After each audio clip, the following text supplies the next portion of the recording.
15 years of marriage, 2 wonderful children, a beautiful home, and what I believed was a strong and loving relationship, until it all came crashing down. We had our ups and downs, of course, but I always thought we worked through them together. I trusted my wife, Emily, with everything. But about 6 months ago, something changed. Subtle at first, a shift in her demeanor, a distance that hadn't been there before. She started staying up late, her phone constantly in her hands, a sly smile flickering across her lips before vanishing the moment she noticed me watching. When I asked who she was talking to, her response was always the same, casual, dismissive. Oh, just a friend from work. I wasn't naive. I had seen enough in life to know when something wasn't right. As the weeks passed, her behavior only grew more suspicious. She became more defensive, more secretive. Her phone, once left carelessly on the table, was now glued to her side. The moment it buzzed, she would jump, quickly angling the screen away from my view. She started taking hushed phone calls outside, her voice low, her words hurried. I noticed changes in her appearance. New clothes, more makeup, an effort to impress someone, but not me. Then came the work trip.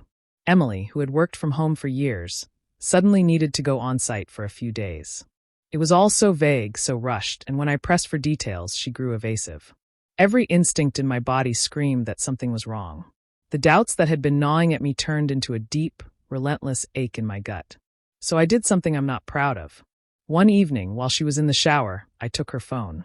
My hands trembled as I scrolled through her messages, dreading what I might find. But nothing could have prepared me for the truth. Jackson, her manager. Not just a friend. Not just harmless conversations. Explicit texts, pet names, professions of love. Pages upon pages of their affair laid bare before me. They had been sleeping together for months. And that so-called work trip? A romantic getaway. My heart pounded, my breath caught in my throat. Each word was a dagger, each message another betrayal. Rage, pain, and disbelief crashed over me in waves, but beneath it all, a cold, calculated calm settled in my bones. I wasn't going to scream. I wasn't going to beg. I was going to make sure this hurt her as much as it had hurt me. For weeks, I said nothing. I played my role flawlessly, smiling at breakfast, tucking the kids into bed, pretending not to notice the woman who had destroyed our marriage.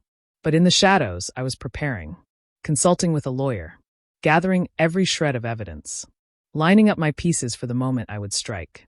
Then the day arrived.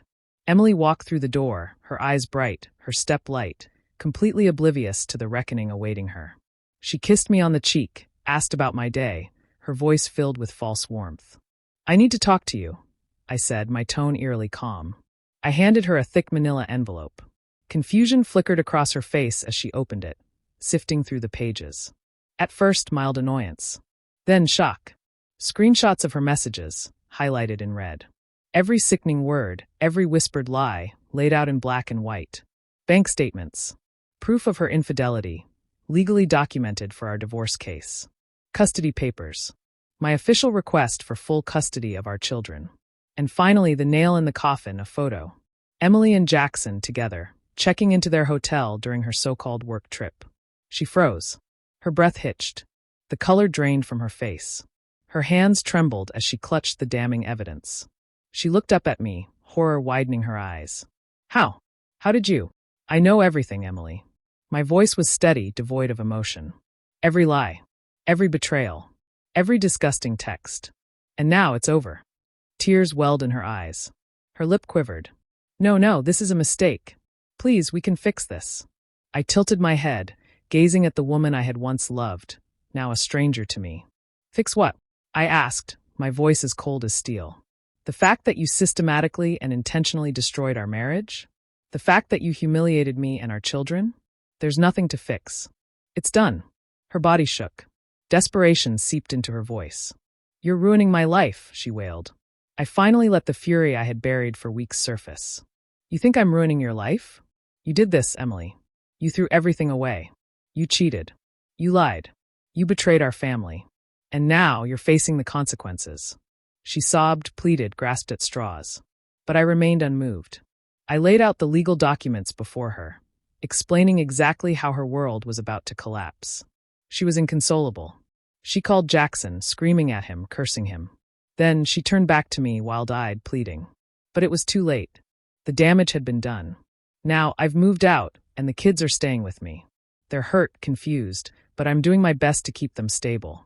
My lawyer says I have a strong case, and I refuse to back down. Some might say I took it too far.